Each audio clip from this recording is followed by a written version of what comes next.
Dear students, we are going to start today a very important part of coordinate geometry. Coordinate geometry की अगर मैं बात करूं तो ये वीकेस्ट डोर है। जेई में अगर घुसना है, कहीं पर भी कहीं घुसना होता है तो अपन सबसे कमजोर दरवाजा ढूंढते हैं। और अगर जेई मेंस या जेई एडवांस की बात की जाए और अगर वहां पर घुसना है तो ये कोऑर्डिनेट ज्योमेट्री सबसे कमजोर दरवाजा है, तो इसको फोड़ना है और फिर घुसना है। कोऑर्डिनेट ज्योमेट्री का जो सबसे इंपॉर्टेंट टॉपिक है वो है सर्किल्स, और सर्किल्स में भी जो सबसे इंपॉर्टेंट पार्ट है वो सिस्टम ऑफ टू सर्किल्स। तो अपन आज बात करने जा रहे हैं सिस्टम ऑफ टू सर्किल्स की। तो अगर अपन बात करें सिस्टम ऑफ टू सर्किल्स में, तो सबसे पहले अपन एक सर्किल ले लेते हैं दोस्त, ठीक है। इसको बोलते हैं S1 इक्वल्स टू 0। एक दूसरा सर्किल लेते हैं S2 इक्वल्स टू 0। तो ये दो सर्किल्स हैं। अगर कोई भी सर्किल अपने को गिवन है दोस्त, तो उसका सेंटर गिवन होगा, रेडियस गिवन होगा। याद रखिए, अगर सर्किल अपने को गिवन है तो सेंटर एंड रेडियस गिवन होगा, और अगर सेंटर और रेडियस गिवन है तो you can define a unique circle, क्योंकि सेंटर और रेडियस दो इंपॉर्टेंट पैरामीटर हैं किसी भी सर्किल्स के। तो अगर ये सर्किल अपने पास S1 है और ये S2 सर्किल है, तो इसका सेंटर और रेडियस अपने को गिवन होगा। इसका सेंटर है C1, इसका रेडियस है R1, और इसका सेंटर है C2 और इसका रेडियस है R2। अब अपन circle system of two circles में बात करेंगे दोस्त 5 केसेस के। कितने केसेस बनाएंगे दोस्त? 5 केसेस। उसमें से पहला केस क्या होगा कि दोनों सर्किल्स एक दूसरे को एक्सटर्नली टच कर रहे हैं। So we can write here our case 1 if two circles touch to each other externally। तो यहां पर आपका फर्स्ट सर्किल है, ये सेकंड सर्किल है, दोनों एक दूसरे को टच कर रहे हैं। अगर ये दोनों एक दूसरे को टच करेंगे तो we can see this is your S1 circle, this is S2 circle, दोनों टच कर रहे हैं P पॉइंट पर। ये इनका पॉइंट ऑफ टेंजेंसी या पॉइंट ऑफ कॉन्टैक्ट कहलाता है। तो यहां पर लिख लेते हैं दोस्त P point, P equals to point of contact और पॉइंट ऑफ टेंजेंसी। अब इसके बाद फर्स्ट सर्किल का सेंटर रेडियस क्या है? S1 equals to 0 has center C1 and radius R1, and S2 equals to 0 has center C2 and radius R2। अब अपने पास data अपने को गिवन है, C1 गिवन है, C2 गिवन है, R1 गिवन है, R2 गिवन है। दो सर्किल्स कंप्लीटली अपने पास डिफाइंड है and touching to each other externally at this point P point. अभी अपन बात करें, ये इनके सेंटर्स हैं C1 एंड C2, और ये इनके रेडियस है दोस्त, ठीक है। ये रेडियस R1 है, ये रेडियस R2 है, और इन दोनों रेडियस का जो सम है R1 प्लस R2 अपन देख सकते हैं वो C1 C2 दोनों सेंटर्स के बीच की डिस्टेंस के बराबर है। तो यहां पर कंडीशन अपने पास आ रही है to be fulfilled by the case 1 when circles touch to each other externally C1 C2 equals to R1 plus R2। इसका मतलब क्या है दोस्त कि सेंटर्स के बीच की डिस्टेंस उनके रेडियस के सम के बराबर होनी चाहिए। अगर केस 1 होल्ड करना है, सर्किल्स को एक्सटर्नली टच करना है, then both the centers must lie at the distance equals to sum of the radius. अब नेक्स्ट पे अपन आते हैं, ये दोनों सर्किल्स अपने को गिवन है, अगेन चेक करते हैं, इनके कॉमन टेंजेंट्स की बात करते हैं। ये आपका S1 सर्किल है, ये आपका S2 सर्किल है। अगर इनके कॉमन टेंजेंट्स की बात करें तो आपको दिख रहा है एक टेंजेंट अपन ये ड्रॉ कर सकते हैं ऊपर से, एक टेंजेंट नीचे से जाएगा जो दोनों सर्किल्स को टच कर रहा है, और एक ये जो P पॉइंट था वहां पर एक टेंजेंट अपन ड्रॉ कर सकते हैं। तो कॉमन टेंजेंट्स 3 आ रहा है। तो next point, number of common tangents equals to 3। तो नंबर ऑफ कॉमन टेंजेंट्स 3 आ रहा है, जिसमें से एक टाइप का टेंजेंट है direct common tangent. Direct common tangent आ रहा है। डायरेक्ट कॉमन टेंजेंट का मतलब क्या है दोस्त? ये जो ऊपर वाला टेंजेंट है और ये जो नीचे वाला टेंजेंट है, ये जो दो टेंजेंट्स अपन ने ड्रॉ किए हैं, आप चेक करें, इन दोनों के सेंटर्स जो है वो सेम साइड है। सेंटर्स सेम साइड है। जब किसी टेंजेंट के सेंटर्स सेम साइड में लाई करते हैं तो उसको डायरेक्ट कॉमन टेंजेंट बोला जाता है। तो यहां पर डायरेक्ट कॉमन टेंजेंट आ रहा है T1 एंड T2। इसको T1 बोल देते हैं दोस्त, इसको T2 बोल देते हैं। और T1 T2 दो टेंजेंट्स है जिनको डायरेक्ट कॉमन टेंजेंट्स बोला जा रहा है, because centres lie on the same side of the tangent. अब नेक्स्ट अपन बात करते हैं, ये जो P पॉइंट पर टेंजेंट अपन ने ड्रॉ किया है, जो कॉमन टेंजेंट है एट पॉइंट ऑफ टेंजेंसी, इसको टेक्निकली रेडिकल एक्सिस भी बोलते हैं। This is called common tangent at their point of tangency और रेडिकल एक्सिस। इसको रेडिकल एक्सिस बोलते हैं दोस्त। तो ये अपन के पास T3 टेंजेंट आ जाएगा, T3 रेडिकल एक्सिस। अब आगे अपन इसके 5 केसेस करने के बाद अपन बात करेंगे कि इन टेंजेंट्स को निकालते कैसे, इनकी इक्वेशंस कैसे निकालते हैं, ये P पॉइंट के कोऑर्डिनेट्स कैसे निकालेंगे, इन सब पे भी अपन बात करेंगे। अभी अपन आ जाते हैं, इसको केस 1 को हटाते हैं दोस्त, केस 2 में आते हैं। तो case 2 when two circles touch to each other internally। तो ये अपना केस 2 आ गया दोस्त। फिर से क्या करते हैं, एक सर्किल अपन ले लेते हैं। ये सर्किल अपने पास है S1 इक्वल टू 0, इसके अंदर एक सर्किल अपन ने ड्रॉ किया है S2 इक्वल टू 0, जो कि इस बाहर वाले सर्किल को P पॉइंट पर इंटरनली टच कर रहा है, अंदर से टच कर रहा है। अब अगर मैं P पॉइंट से, इस P पॉइंट से बड़े वाले सर्किल के सेंटर को ज्वाइन कर दूं, जिसको C1 में बोल रहा हूं, और ये C2 पॉइंट है छोटे वाले सर्किल का सेंटर, और ये P पॉइंट, तो C1 P C2 तीनों पॉइंट्स एक लाइन पर होंगे। और यहां से जो रिक्वायर्ड कंडीशन अपने पास आ रहा है, C1 P के बीच का डिस्टेंस होगा R1 और C2 P के बीच का डिस्टेंस होगा R2। तो यहां पर रिक्वायर्ड कंडीशन और condition to be fulfilled by second case must be equals to C1 C2 equals to mod of R1 minus R2। आप देख सकते हैं ये P पॉइंट था, ये C1 है, ये C2 है, तो C1 C2 के बीच का जो डिस्टेंस है वो R1 माइनस R2 के बराबर है, क्योंकि ये टोटल डिस्टेंस आपका R1 आ रहा है, ये छोटा वाला रेडियस R2 आ रहा है, इन दोनों के बीच का जो डिस्टेंस है वो R1 माइनस R2 है। अगर R1 बड़ा है, अगर यहीं R2 बड़ा होता तो R2 माइनस R1 होता, इसलिए यहां पर अपन ने मॉड लगाया है। तो C1 C2 distance between the centres equals to, check करिए, C1 C2 distance between the centres equals to difference of the radius. अपन बात कर सकते हैं नेक्स्ट पे, अगर इसके कॉमन टेंजेंट की बात करूं तो ये जो P पॉइंट है दोस्त, यहां पे जहां पर ये दोनों इंटरनली टच कर रहे हैं, इस पर सिर्फ और सिर्फ एक टेंजेंट ड्रॉ की जा सकती है। तो number of common tangents equals to 1, एक ही सिर्फ टेंजेंट यहां पर पॉसिबल होगी। नेक्स्ट अपन थर्ड केस स्टार्ट करते हैं इसके बाद। दोस्त अपन ने 2 केसेस देख चुके हैं और थर्ड केस अपन स्टार्ट करने वाले हैं। तो थर्ड केस स्टार्ट करने से पहले एक छोटी सी चीज शेयर करना चाहूंगा। कोऑर्डिनेट ज्योमेट्री जो है ना, उसको विजुलाइज करना बहुत आसान है। जैसे जेईई मैथमेटिक्स की अगर हम बात करें तो उसमें कैलकुलस है, अलजेब्रा है, ट्रिग्नोमेट्री है और कोऑर्डिनेट ज्योमेट्री है, वेक्टर्स एंड 3D है। उसमें से कोऑर्डिनेट ज्योमेट्री को मैं क्यों सबसे कमजोर दरवाजा बोल रहा हूं, क्योंकि वो ज्यादा दिनों तक याद रहती है। उसके जो क्वेश्चंस हैं उसमें सर्किल होगा, सर्किल है ना, या पैराबोला है, या एलिप्स है, या हाइपरबोला है, तो ये सारे डायग्राम्स अपने को दिखते हैं। अगर मैं अलजेब्रा की बात करूं, बाइनोमियल थ्योरम, तो उसमें NCR x + a to the power n ऐसे मैथमेटिकल टर्म्स हैं जो दिखते नहीं हैं। अगर आप कहीं जा रहे हैं तो आपको कोई ऐसा नहीं मिलने वाला है कि भाई मैं NCR हूं, मेरा ये काम है, ऐसा नहीं होगा दोस्त। लेकिन जब अपन डेली लाइफ की बात करते हैं, सर्किल, एलिप्स, हाइपरबोला, पैराबोला, ये सब अपने को दिखते हैं। तो इनके क्वेश्चंस को विजुलाइज करना, ज्यादा दिनों तक याद रखना आसान होता है, इसलिए इस पे परफॉर्मेंस अच्छी आती है। और जेईई सिलेबस के अकॉर्डिंग अगर अपन कोऑर्डिनेट ज्योमेट्री के सिलेबस और उसके वेटेज की भी बात करें तो वो सब भी इतना ज्यादा है कि अगर अपन जेईई मेंस में 40% पे कट ऑफ लेते हैं और 20% कोऑर्डिनेट ज्योमेट्री से लेते हैं, और मैं गारंटी कर सकता हूं कि अगर अपन कोऑर्डिनेट ज्योमेट्री में थोड़ा ध्यान से पढ़ाई करें, थोड़ा सा टाइम अगर अपन लगाते हैं, तो सारे के सारे क्वेश्चंस अपन फोड़ पाएंगे। बिल्कुल। तो अपन थर्ड केस में जाते हैं। तो थर्ड केस अपना दोस्त क्या है, केस 3 अपन स्टार्ट करने जा रहे हैं, where 2 circles intersect to each other at 2 points. तो यहां पर देखिए दोस्त, ठीक है, फिर से ये आपका S1 सर्किल है, S1 इक्वल टू 0, ये आपका S2 सर्किल्स है। अब डायग्राम में ध्यान दीजिएगा दोस्त, ठीक है, दोनों सर्किल्स एक दूसरे को कट कर रहे हैं। पहले केस में दोनों सर्किल्स एक दूसरे को एक्सटर्नली टच कर रहे थे, दूसरे केस में इंटरनली टच कर रहे थे, और अभी ये आपका जो फर्स्ट सर्किल है और ये जो सेकंड सर्किल है, ये दोनों एक दूसरे को A और B पॉइंट्स पे कट कर रहे हैं। इसका centre again C1, radius R1, इसका centre C2 and radius R2। अब ये दोनों सर्किल्स एक दूसरे को A और B पॉइंट्स पे कट कर रहे हैं। तो A और B पॉइंट्स पे इनका एक कॉमन कॉर्ड ड्रॉ किया जा सकता है।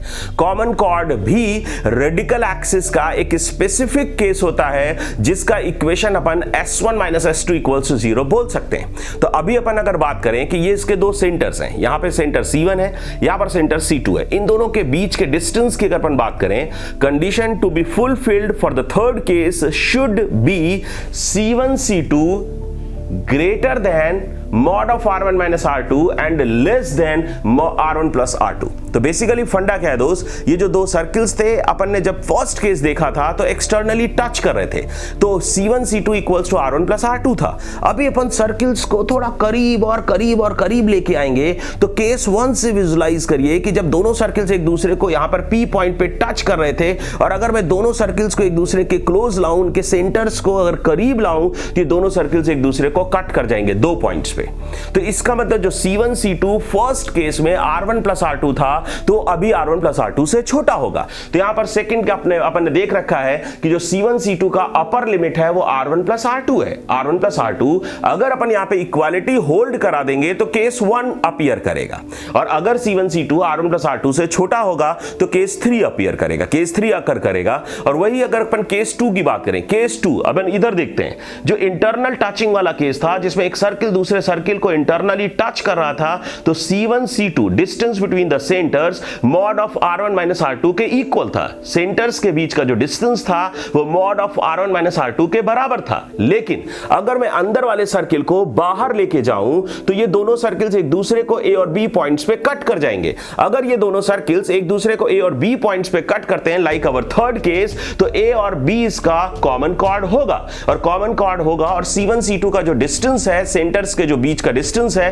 वो R1 माइनस R2 के मॉड्यूलस से बड़ा होगा। तो दोस्त यहां पर कंडीशन अपने पास आ रही है to be fulfilled by third case, और condition of occurrence of third case अपन बोल सकते हैं C1 C2 हमारा mod of R1 minus R2 से बड़ा होना चाहिए।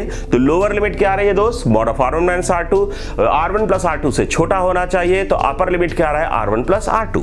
अभी अपन नेक्स्ट और एक छोटी सी बात करते हैं कि यहां पर जो दो सर्किल्स एक दूसरे को इंटरसेक्ट कर रहे हैं A और B पॉइंट्स पे, तो ये दोनों सिमेट्रिक पॉइंट्स होंगे। किसके about, C1 C2 line joining के अबाउट। C1 C2 जो लाइन ज्वाइनिंग सेंटर्स है उसके अबाउट सिमेट्रिक है दोस्त। तो ये जो सर्किल्स है ये एक दूसरे को किसी ना किसी एंगल पे इंटरसेक्ट करते हैं, उसको एंगल ऑफ इंटरसेक्शन बोलते हैं, जो कि अपन नेक्स्ट वीडियो में डिस्कस करेंगे।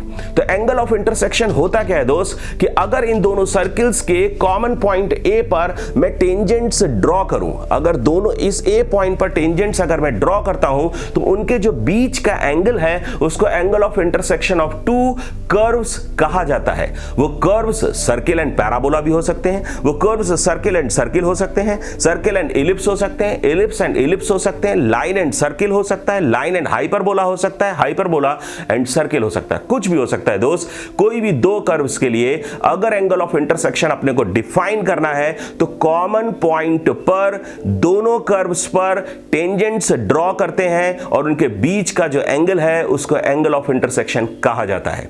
अभी नेक्स्ट अपन आते हैं, अपन नंबर ऑफ कॉमन टेंजेंट्स की बात करते हैं। तो ये जो थर्ड केस अपने को गिवन है, इसमें अगर कॉमन टेंजेंट्स की बात की जाए तो फिर एक ऊपर से अपन डायरेक्ट कॉमन टेंजेंट प्लॉट कर सकते हैं, एक नीचे से डायरेक्ट कॉमन टेंजेंट प्लॉट कर सकते हैं। बिल्कुल केस 1 आपको याद आ रहा होगा, केस 1 में दोनों सर्किल्स एक दूसरे को एक्सटर्नली टच कर रहे थे, वहां पर भी अपन ने T1 और T2 दो डायरेक्ट कॉमन टेंजेंट्स डिफाइन किए थे। दोस्त याद रखना, डायरेक्ट कॉमन टेंजेंट्स वो टेंजेंट्स होते हैं जिनमें सेंटर्स उनके सेम साइड लाई करते हैं। तो इस टेंजेंट के सेंटर्स दोनों नीचे हैं और ये जो नीचे वाला लाइन है उसके सेंटर्स दोनों ऊपर हैं, इसलिए इन दोनों टेंजेंट्स को डायरेक्ट कॉमन टेंजेंट्स कहा जाता है। क्लियर।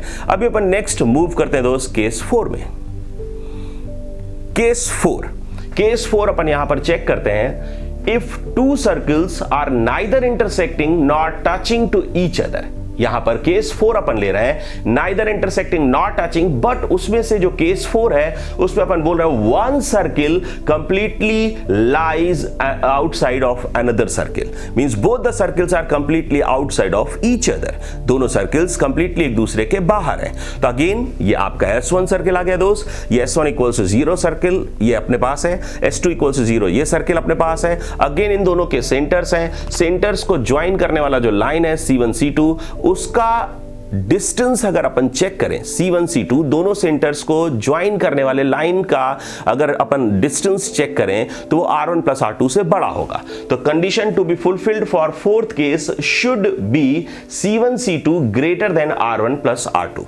तो ये आपका केस 4 है दोस्त। अब इसमें अगर नंबर ऑफ कॉमन टेंजेंट्स की बात करें तो फिर से खटाक ये एक T1 आ रहा है, दूसरा दोस्त ये T2 जा रहा है, यहां पर इनका इंटरसेक्शन पॉइंट अपन Q बना सकते हैं। तो Q C2 C1 तीनों पॉइंट्स कोलिनियर होंगे, एक ही लाइन पर होंगे, तो Q से C1 C2 को ज्वाइन कर सकते हैं और ये जो एंगल्स होंगे दोस्त ये आपस में बराबर होते हैं, ये एंगल बाइसेक्टर होता है। तो C1 C2 Q जो लाइन है वो एंगल अपन बोल सकते हैं यहां पर जो Q पॉइंट पर बन रहा है उसका बाइसेक्टर होता है। ये दो टेंजेंट्स है, एक T1 है दूसरा T2 है। अब नेक्स्ट दो और टेंजेंट्स आते हैं दोस्त, इनको तो डायरेक्ट कॉमन टेंजेंट्स बोलते हैं जो कि आपने केस 1 और केस 3 में देख रखा है। केस 4 में दो और नए टेंजेंट्स आ रहे हैं दोस्त, ये आपका S1 इक्वल टू 0 सर्किल है और ये S2 इक्वल टू 0 सर्किल है। इन दोनों सर्किल्स को कंप्लीटली आउटसाइड ले रखा है। इसका यहां पर बीच में जो स्पेस है, यहां पर दो टेंजेंट से ड्रॉ कर सकते हैं। एक टेंजेंट ऐसे आ रहा होगा जो इन दोनों सर्किल्स को टच कर रहा होगा बाहर से, एक दूसरा सर्किल ऐसे दूसरा टेंजेंट ऐसे जा रहा होगा जो इन दोनों सर्किल्स को बाहर से टच कर रहा होगा। और इसमें आप चेक कर सकते हो कि इन दोनों का इंटरसेक्शन पॉइंट ये P है, ये भी C1 C2 लाइन पर लाया करेगा। क्लियर। अब इसके बाद एक और बड़ा इंटरेस्टिंग पॉइंट आ रहा है, ध्यान दीजिएगा दोस्त, कि यहां पर ये जो टेंजेंट आपने लिया है इसको ट्रांसवर्स टेंजेंट बोलते हैं या इनडायरेक्ट टेंजेंट बोलते हैं। और ये जो टेंजेंट आपने प्लॉट किए हैं दोनों, इसमें सेंटर C1 है और C2 सेंटर है, दोनों अपोजिट साइड लाया करते हैं। तो ट्रांसवर्स कॉमन टेंजेंट्स के केस में centers lie opposite side of the tangent. याद रखिएगा कि जो सेंटर्स हैं those lie on the opposite side of the tangent, then tangent is called transverse common tangent. Short में अपन इसको बोलेंगे दोस्त TCT, और डायरेक्ट कॉमन टेंजेंट को बोलेंगे DCT। और नेक्स्ट अपन आगे बात करेंगे, इन दोनों टेंजेंट्स की लेंथ अपन निकालेंगे, इन दोनों टेंजेंट्स की ज्योमेट्री अंडरस्टैंड करेंगे, इन दोनों टेंजेंट्स के पॉइंट ऑफ इंटरसेक्शंस की बात करेंगे, सिमिलर ट्रायंगल से ये प्रूव करेंगे कि जो सेंटर्स से इनके बीच की जो पॉइंट ऑफ इंटरसेक्शंस के बीच की डिस्टेंस है वो रेडियस के रेशियो के प्रोपोर्शन होती है। तो इसका वाला C1P is to C2P equals to R1 is to R2, जहां पर जो P पॉइंट है वो R1 is to R2 के रेशियो में इंटरनली डिवाइड करता है, और जो Q है वो C1 C2 लाइन सेगमेंट को R1 is to R2 के रेशियो में एक्सटर्नली डिवाइड करता है। यहां पर चेक कर सकते हैं इंपॉर्टेंट पॉइंट में, C1P is to C2P equals to R1 is to R2, this division is internal because P point lies inside C1 C2। और यहां पर चेक कर सकते हैं दोस्त, C1Q is to C2Q equals to R1 is to R2 and this division is external because Q point lies outside C1 C2। अभी अपन जाते हैं फिफ्थ केस में। तो फिफ्थ केस स्टार्ट करने से पहले दोस्त, अगर अपन केस 1 टू केस 4 की बात करें तो इसमें जो केस 4 है आपने देखा होगा इसमें मैक्सिमम नंबर ऑफ टेंजेंट्स आ रहे हैं। केस 3 में कॉमन कॉर्ड का केस आ रहा है। केस 1 में common tangent at point of tangency का केस था। इंटरनल एक पॉइंट आ रहा है जिसको अपन ने हर बार P बोला है, एक एक्सटर्नल पॉइंट आ रहा है जो डायरेक्ट कॉमन टेंजेंट्स का इंटरसेक्शन पॉइंट है जिसको अपन ने Q बोला है। ध्यान रखिएगा दोस्त, ये सब बड़े टेक्निकल पॉइंट्स हैं, और अगर इन सारे पॉइंट्स को अपन ध्यान रखते हैं और इस वीडियो को बहुत केयरफुली देखते हैं तो मुझे नहीं लगता है सिस्टम ऑफ 2 सर्कल्स में किसी भी प्रॉब्लम को सॉल्व करने में आपको प्रॉब्लम आने वाली है। इन सारे कंसेप्ट्स को ध्यान रखिए। अभी अपन स्टार्ट करते हैं केस 5। तो केस 5 अगेन, केस 5 में both the circles are neither touching nor intersecting, but in this case fourth case से डिफरेंस क्या, what is the difference between case 4 and case 5? अपन बात करने जा रहे हैं केस 5 की। तो in case 5 one circle is completely inside to the other. इसका मतलब दोस्त केस 4 में दोनों सर्किल्स कंप्लीटली एक दूसरे के बाहर थे, जबकि केस 5 में ना ही दोनों सर्किल्स एक दूसरे को टच कर रहे हैं ना ही इंटरसेक्ट कर रहे हैं, और केस 5 में एक सर्किल दूसरे सर्किल के कंप्लीटली अंदर है।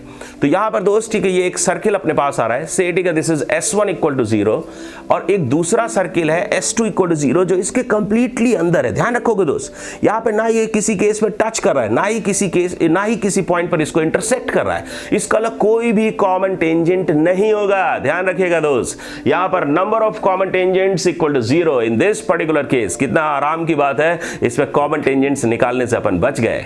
अब नेक्स्ट अपन आते हैं, अगर कंडीशन की बात करें कि what condition to be fulfilled for this case 5।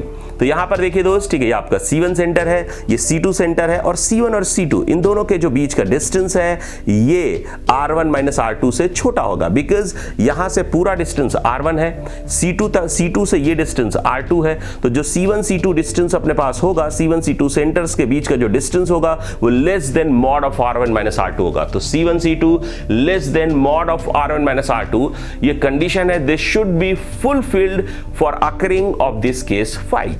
तो ये 5 केसेस हैं सिस्टम ऑफ 2 सर्किल्स में, और इन 5 केसेस में सर्किल्स को सर्किल के साथ मिक्स करके खूब सारे क्वेश्चंस जेई में पूछे जाते हैं। लास्ट 20 इयर्स की अगर मैं बात करूं तो जेई में कोऑर्डिनेट ज्योमेट्री में 5 डिफरेंट कर्व्स हैं, और जेई हमेशा 2 कर्व्स पे क्वेश्चन पूछता है। वो सिर्फ स्ट्रेट लाइन पे क्वेश्चन नहीं पूछता, वो सिर्फ सर्किल पे क्वेश्चन नहीं पूछता, सिर्फ एलिप्स और हाइपरबोला और पैराबोला पे क्वेश्चन नहीं पूछता। जेई पूछता है सर्किल एंड लाइन पर, सर्किल एंड सर्किल पर, circle and and parabola, circle and ellipse, ellipse and hyperbola, circle and hyperbola, ellipse and parabola, hyperbola and parabola, इन सारे केसेस में क्वेश्चंस पूछे जाते हैं। सर्किल इतना ब्यूटीफुल कर्व है, इतना कंसेप्चुअली स्ट्रांग है, और 8th से आप लोग सर्किल की ज्योमेट्री पढ़ने लगते हैं तो सर्किल में ज्योमेट्रिकल इतने बेहतरीन अप्रोचेस आते हैं, इतने ब्यूटीफुल अप्रोचेस होते हैं कि सर्किल के केस में क्वेश्चन बहुत आसानी से ज्योमेट्रिकली 1 से 2 लाइन में अपन सॉल्व कर लेते हैं, और सर्किल को किसी भी कर्व के साथ मिक्स करना आसान होता है, इसलिए सर्किल मोस्ट इंपॉर्टेंट और मोस्ट ब्यूटीफुल कर्व है कोऑर्डिनेट ज्योमेट्री का।